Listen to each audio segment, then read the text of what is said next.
안녕하세요. 오늘은 한번 설명을 직접 해보면서 어떻게 하는 것이 실전 적합한 풀이 방법인지에 대해서 말씀드려 보려고 합니다. 많은 분들이 퀴즈를 어려워하시고 퀴즈를 하면 일단 도망가시는 경향이 있는 것 같더라고요. 근데 저는 개인적으로 퀴즈를 굉장히 좋아하는 사람으로서 그 부분이 살짝 아쉬워서 여러분들께 한번 어필해 보려고 합니다. 이거는 풀이 영상이 아니라요. 어떻게 접근을 시작해야 되는지 그 포인트를 잡아드리고 여러분들이 이런 문제를 만났을 때 대응해야 될 방법에 대한 가이드라고 생각해 주시면 정확할 것 같습니다. 그럼 시작해 보도록 하겠습니다. 7번 문제입니다. 7번 문제는 미지수를 쓰셔도 돼요. 그리고 이거는 아마 풀이가 엄청 다양하기보다는 누가 더 빨리 그리고 누가 더 실수 없이 가냐가 메인인데 이런 물어보는 대상에 대해서 그러니까 미지수 x를 처리하시고 들어가시는 경우가 많아요. 근데 여러분 문제에서는 일단 우리가 편하게 구해야 되고 실수 확률이 적게 만드는 게 중요합니다. 문제에서는 얘를 기준으로 한 개씩 넘어가게 만들어져 있죠. 이런 문제에서는 과감하게 이렇게 가는 거는 좋지 않습니다. 왜냐하면 헷갈리기가 쉬워요. 여기에서 많다 적다가 바뀌잖아요. 그렇기 때문에 이런 많다 적다가 바뀌는 경우 헷갈리기 쉽다라고 판단이 되면 여러분들은 가장 간단한 수부터 가장 간단한 대상부터 기준으로 잡고 가시는 겁니다.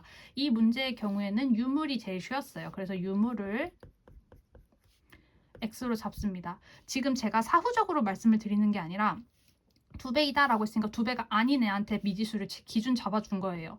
숫자를 키워간다 라고 생각하시는 겁니다. 이렇게 잡아주는 거죠. 그러면 유물보다 40억은 더 많댔으니까 그리고 디지털은 그리고 문제가 묻는 거는 x 플러스 25다라고 세서 푸시면 됩니다. 일단 수식을 정했다면 정해서 푸는 건 어렵지 않아요. 근데 여러분들이 기준을 어디로 갈 것이냐, 초점을 어디에 둘 것이냐가 중요한 건데 정말로 내가 헷갈리지 않을 자신이 있다라고 하면 디지털을 바로 기준으로 잡고 가셔도 되지만 저는 그건 추천드리지 않는다라는 걸 말씀드리고 이렇게 미지수를 가지고 꼬리 물기 하듯이 조건들을 내려가야 할 때는 위에 있는 걸 잡으시는 게 편하고요. 반대로 조건이 정말 너무 많아서 시작점이 감도 안 온다 하는 문제들은 밑에서 시작하는 경우가 많습니다. 이제 그 밑에서 시작하는 경우에 대한 거는 제가 별도로 판매하고 있는 PDF에서 다루고 있고요. 일단 7번은 이렇게 생각해 주시면 되고 퀴즈를 풀 때 미지수를 너무 피하지도 말고 너무 드립다 쓰지도 말자라는 정도의 교훈을 얻는 문제라고 생각해 주시면 좋습니다.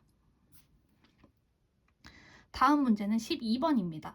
12번은 이제 숫자들이 나오죠. 일단 숫자가 이렇게 나오면 도망가시는 분들이 있는데 그러실 필요 없다라는 점 말씀드리면서 여기를 막 너무 복잡하게 읽으실 필요 없어요. 그냥 머리 3점, 몸통 2점까지만 생각하시고 바로 내려가시면 됩니다. 점수의 총합은 13점, 을도 13점, 둘 다 13점.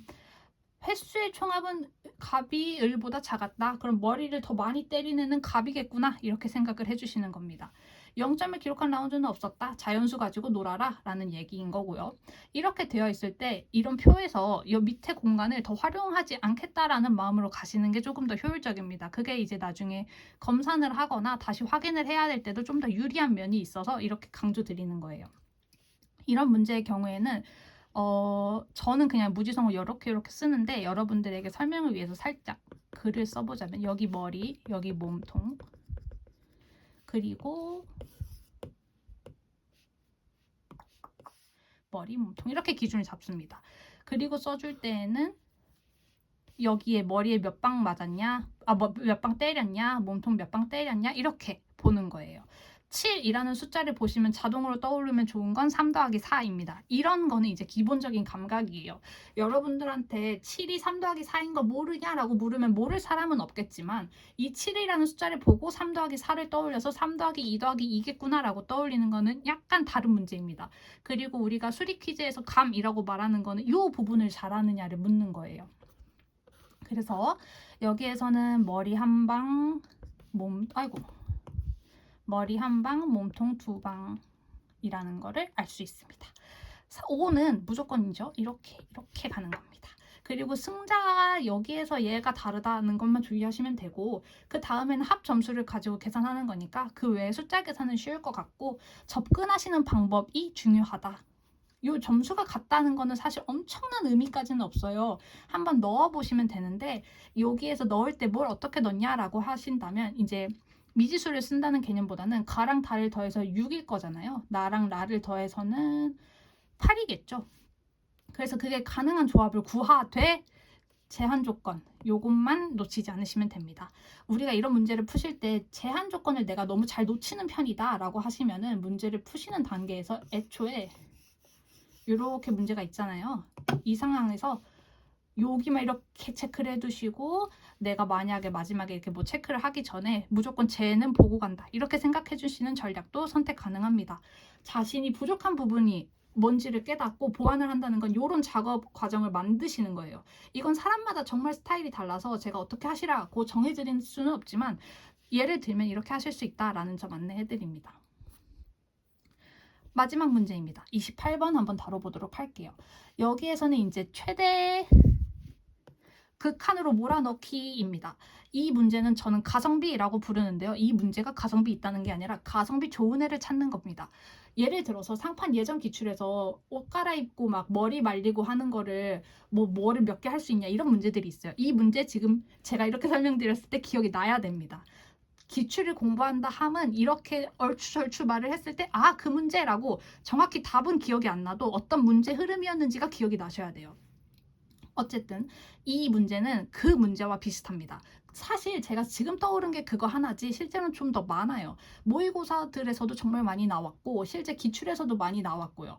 뭐를 몇 개 산다, 뭐를 많이 산다, 뭐를 최대한 많이 사려고 한다, 뭐 7명, 6명, 5명 있는 구성에서 5명을 최대로 한다, 7명을 최대로 한다 이런 문제들이 다 똑같습니다. 다 똑같은 유형이라고 보시면 되고 내가 만약에 그 유형에서 뭘 맞고 뭘 틀리고 있다 하면 일관된 전략이 없어서 라고 생각하시면 되고 아예 못 풀고 있다라고 하면은 지금의 사고를 잘 들어주세요. 동작 이모티콘과 정지 이모티콘이 있습니다.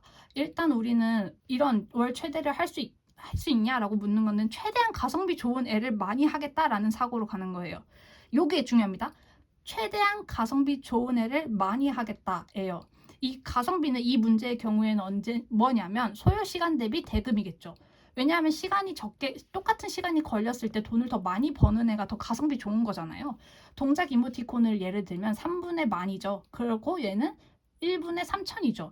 3의 100이라고 생각하시는 거예요. 계산을 하실 때는. 이걸 뒤에 동그라미 다 가져가실 필요가 전혀 없습니다. 이렇게 하시면은 얘가 3보다 확실히 더 크죠. 그래서 이렇게입니다. 그래서 얘가 가성비. 그래서 우리는 동작 이모티콘을 최대한 많이 가져가겠다라는 사고로 가셔야 돼요. 얘를 많이 가져가겠다. 그래서 이걸 사용한다면 소요시간이 단축된다라고 했으니까 소요시간이 단축되면 들 시간을 여기에다가 이렇게 적어주는 거예요.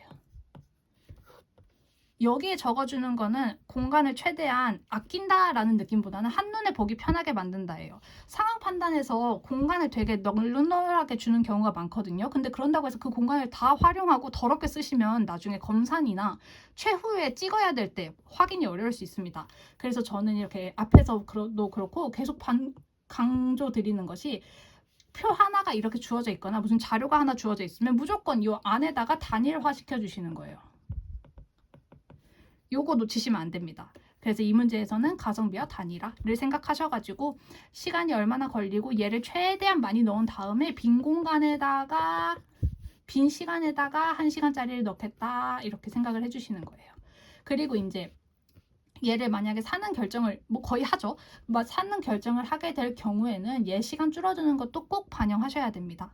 왜냐하면 하나만 되는 게 아니라 다 되는 거니까요. 월 사용료 금액을 한 번만 뺍니다. 이런 조건들 놓치지 않게 조심하셔야 돼요. 오늘은 이렇게 3가지 문제를 풀어보면서 퀴즈 문제를 푸실 때 많은 분들이 잘 생각하지 못하시는 부분과 어떻게 생각하면 좋을지 그리고 분석을 하려면 어떻게 해야 되는 건지에 대해서 설명을 드려봤어요. 사실 이게 문제들이 난이도가 어렵지 않다 어렵다는 각자가 얼만큼 숙련이 됐냐 뭘 알고 모르냐에 따라서 굉장히 갈리기 때문에 좀 조심스러운 면이 있지만 이 정도 난이도의 퀴즈들은 기출에서 이미 충분히 반복해서 나왔던 거고 여러분들이 틀리지 않으면 좋겠다는 욕심이 있습니다. 그래서 가급적이면 최대한 맞추는 쪽으로 할 수 있게끔 반복해서 훈련을 해주시면 좋고 이 문제 외에 다른 퀴즈 문제들이 궁금하시다면 제가 PDF에 더 자세한 문제들 많이 다루어 두었어요. 그래서 그거 참고해 주시면 좋을 것 같고 정말 봐도 모르겠다 하시면 1:1 분석도 신청 가능하시니까 많은 관심 부탁드립니다. 오늘 영상은 상판 퀴즈에 대한 이야기였고요. 다음에는 언어에 대한 이야기 조금 더 자세히 가지고 와 보도록 하겠습니다. 안녕.